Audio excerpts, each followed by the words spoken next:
Spread ng mabuti yung mga pizza dough. Ang sabi dito, kung sino daw may pinakamagandang pizza, i-hire namin. Baka si Stella na yun, o kaya si David. Ako dapat magaling si Stella, baker yung nanay. Dapat sing sa nanay.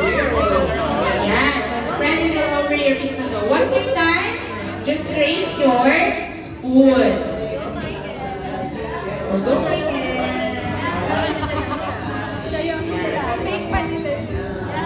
Okay, so tapos na si David. So, once you're done, just raise your spoon. Yan, si David na muna na siya. Go, Georgie! Good job. Okay, so wait natin yung iba. Yung dalawa dun sa dulo, ma'am. Pero may may branch, may second branch. May second branch doon. Ito yung main branch. Yan. Next po. Okay, done na. I see Michael. Wait a second. Let's go, Mike. Spread mo using your spoon. Yan. Okay. So for the next step, get your bigger cheese. The bigger cheese, this one. This one, the bigger cheese.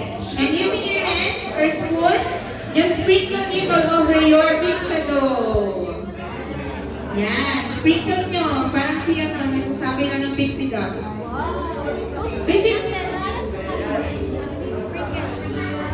cheese ko na. Yan. Put the you can put on the cheese. Yan. Pusin natin yung cheese. Para cheesy. Put all the cheese. Yan. Using your spoon, you can spread it. Go, Stella! Yan, tapos na si David. Uy, Daddy, huwag mo tulungan. Siya kasi kakain. Daddy, huwag mo daw tulungan kasi. Baka manalo yung may birthday. Naging competition. Okay, tapos na? Hoy, galing. Cheese. Cheese. Yan. Okay. Yan na. Okay na sila naman sa likod. Yung second branch natin. Second branch. Ay, nasa sauce pa. Okay.